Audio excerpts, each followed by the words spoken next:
Samajwadi party के राज्यसभा सांसद के द्वारा सदन में दिए गए राणा सांगा के बयान को लेकर देश की राजनीति गर्मा गई है।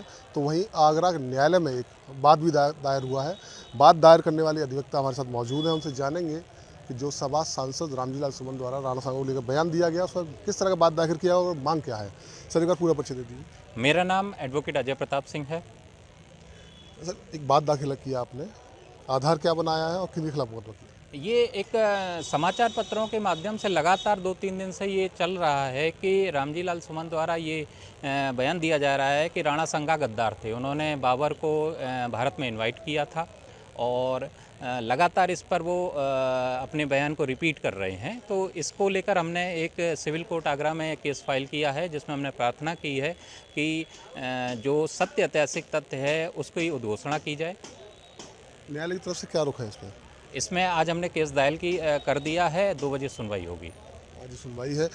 जिस तरह की जो बात कही जा रही थी, ऐतिहासिक बात की जा रही थी, बाबरनामा का जिक्र किया गया था इस बयान को देते समय, तो क्या पूरा ऐतिहासिक निकल के आया है, आधार निकल के आया, इसके खिलाफ आपने मतलब किया? ब्रिटिश सरकार के आदेश से अंग्रेज अधिकारी A.S. बिबरिज ने बाबरनामा का अंग्रेजी में अनुवाद किया है।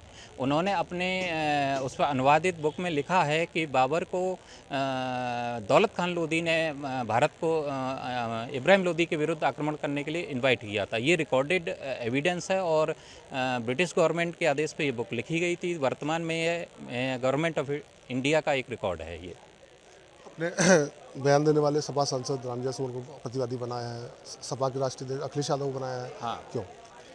उसमें रामजीलाल सुमन तो अपनी बात पर अड़े हुए हैं लगातार।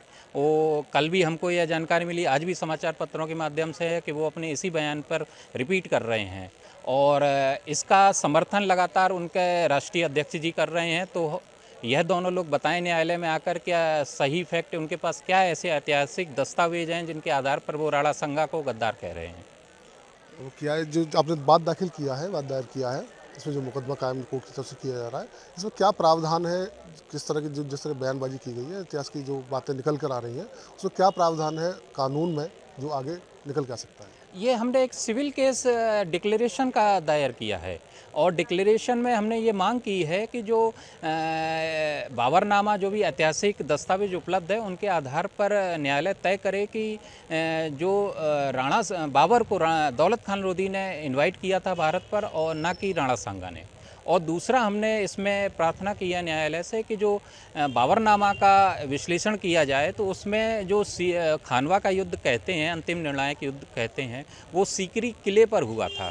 एक्चुअल में क्या है कि 11 फरवरी 1527 से पर बाबर ने सीकरी की झील पर अपना सैन्य कैंप स्थापित कर दिया। तो 11 फरवरी से 17 मार्च तक लगातार उस क्षेत्र में कई युद्ध हुए हैं और अंतिम निर्णायक युद्ध सीकरी किले पर हुआ था। ये ऐतिहासिक रूप से अभी गलत फैक्ट चल रहा है। और एक चीज़ और आप देखेंगे कि जो फतेहपुर सीकरी में जामा मस्जिद है, वो जामा मस्जिद में 250-300 कब्रें हैं। वो कब्रें उन्हीं मुग़ल सैनिकों की हैं जो उस युद्ध में मारे गए हैं।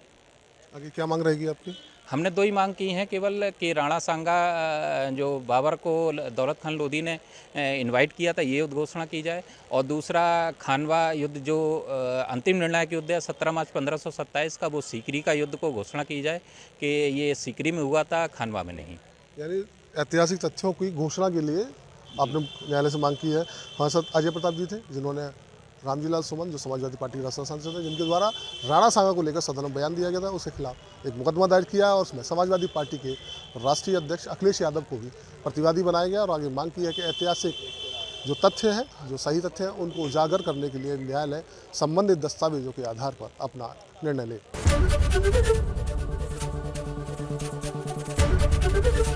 ABP गंगा, खबर आपकी, जुबान आपकी।